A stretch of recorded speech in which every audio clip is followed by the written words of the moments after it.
অন্ধকারের ছায়া।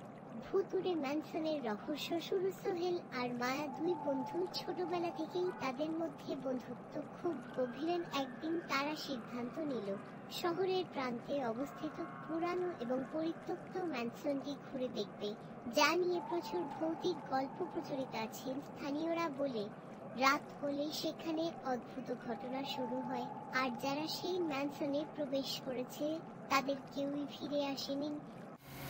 মায়া সোহেল, এই জায়গাটা আসলেই খুব প্রতিক্রিয়ায়।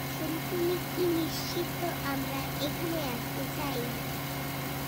সোহেল, মায়া, আমরা যা শুনেছি সবই গল্প। চল ভিতরে যাই আর দেখে আসি। ম্যানসনের ভেতর প্রবেশ। তারা দরজা ঠেলে ভেতরে ঢুকলো। ম্যানসনের ভেতর ছিল ধুলো, ময়লা আর ভাঙাচোরা আসবাবপত্র।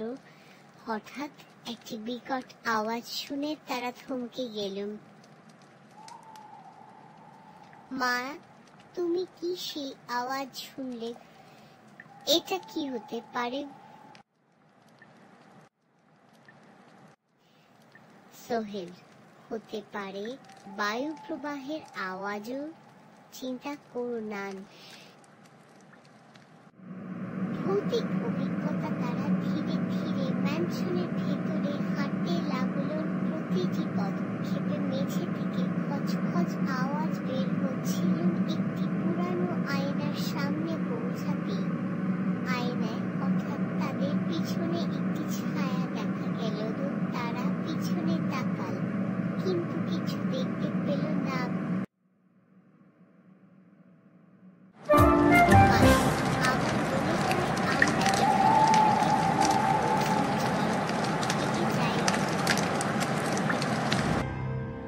সোহেল, না, আমরা এসে গেছি, এবার একটু এগিয়ে দেখা যাক।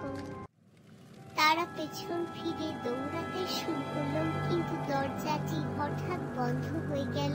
সোহেল দরজাটি খোলার চেষ্টা করল, কিন্তু দরজাটি নড়ছে না।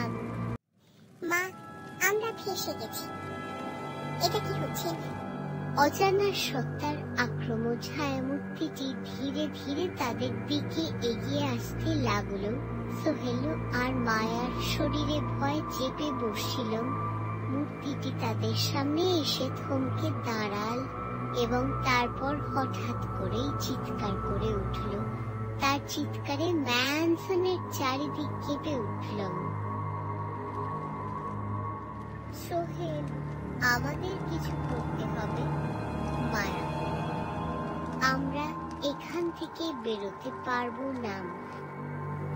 শেষের লড়াই। সোহেল একটি পুরানো কাঠের টুকরো তুলে মূর্তির দিকে ছুঁড়ে মারল, কিন্তু সেটি মূর্তির মধ্য দিয়ে চলে গেল। মা একটি টর্চ বের করে মূর্তির মুখে আলো ফেলল। আলোতে মূর্তিটি চিৎকার করে পিছিয়ে গেল। মুক্তি। সোহেল এবং মায়া দ্রুত ম্যানসন থেকে বেরিয়ে এলো। বাইরে এসে তারা হাঁপ ছেড়ে বাঁচল।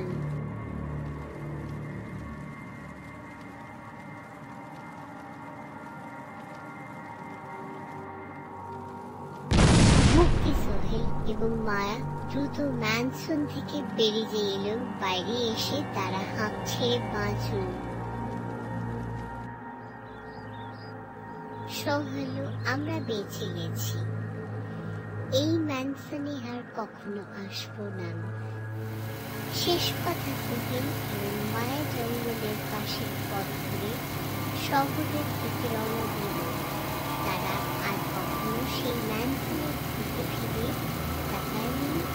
সেই রাতের অভিজ্ঞতা তাদের মনে চিরকালের জন্য গভীর দাগ কেটে রাখে।